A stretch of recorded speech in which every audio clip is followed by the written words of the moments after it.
The book of 2 Corinthians, written by Paul, is a deeply personal letter.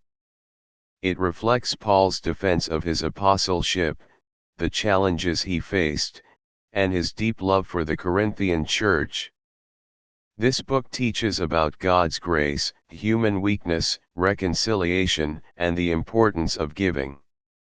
Let's explore the powerful lessons of 2 Corinthians and how it encourages believers to endure hardship with faith and trust in God.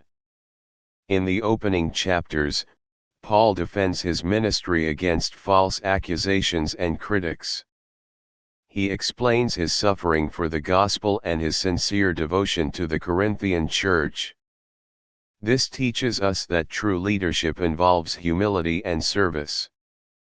Despite criticism, Paul remained faithful to his calling. His response to opposition reminds us that serving God often involves hardship, but his strength sustains us through every challenge. 2 Corinthians 1:3-7 reveals that God is the God of all comfort, who comforts us in our troubles. Paul teaches that suffering is a part of the Christian life, but through it, we experience God's comfort and are able to comfort others.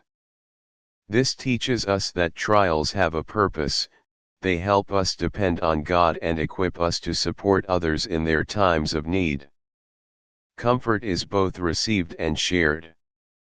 In chapter 2, Paul encourages the Corinthians to forgive a repentant sinner and restore him to fellowship. This teaches the importance of forgiveness in the Christian community. Paul reminds us that Satan seeks to divide believers, but forgiveness brings reconciliation and healing. This teaches us that forgiveness is a powerful tool in restoring relationships and promoting unity within the church.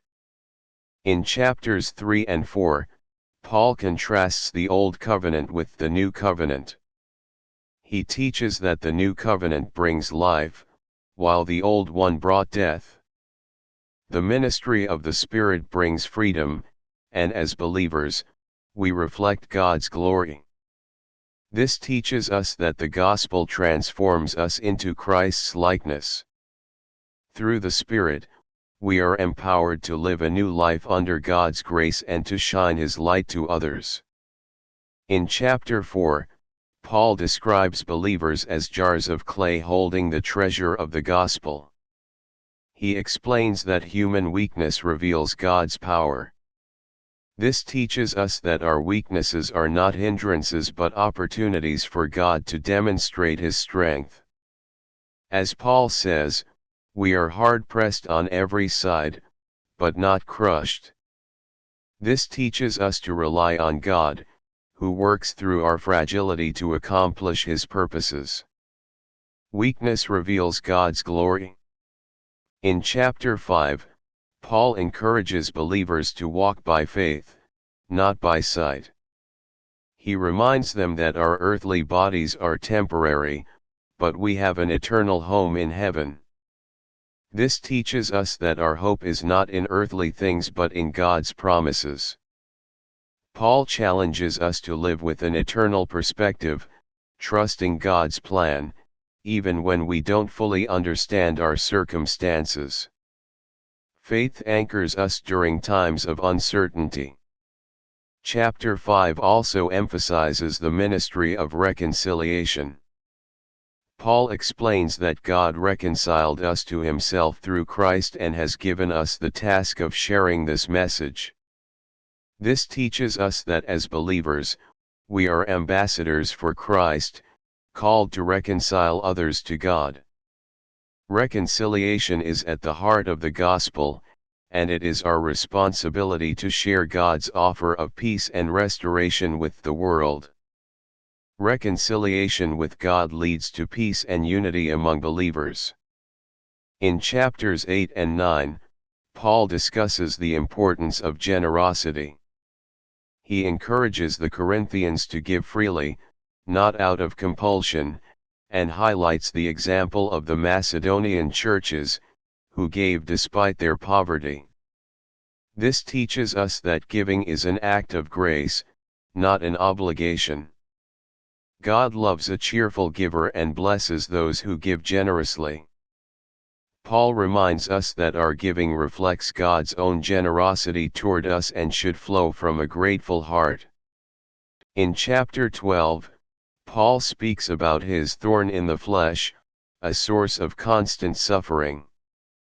Despite his pleas for God to remove it, God responds, "My grace is sufficient for you, for my power is made perfect in weakness." This teaches us that God's grace is enough to sustain us through any hardship. Paul's testimony shows that God's strength is revealed in our weaknesses, and His grace carries us through all circumstances. We learn to rely on grace daily.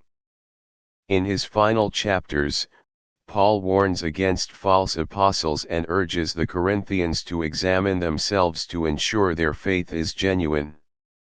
He encourages them to aim for restoration and live in peace. This teaches us the importance of self-examination and maintaining faithfulness. Paul's closing words remind us that living in peace and unity is vital for a thriving Christian community. Faithfulness to the gospel is essential. The book of 2 Corinthians offers profound insights into the Christian life, highlighting the themes of comfort in suffering, reconciliation, and generosity. It teaches us that God's grace is sufficient in all circumstances and that true leadership is marked by humility and service. Paul's letter encourages believers to walk by faith, share the message of reconciliation, and live in unity, love, and generosity. Through weakness, God's strength is made perfect. Thank you for exploring the teachings of 2 Corinthians. We hope this study has deepened your understanding of Paul's message of grace, reconciliation, and perseverance. May these teachings inspire you to live a life of faith, trusting in God's grace through every challenge. Continue to grow in your faith, and let God's power shine through your life, even in times of weakness.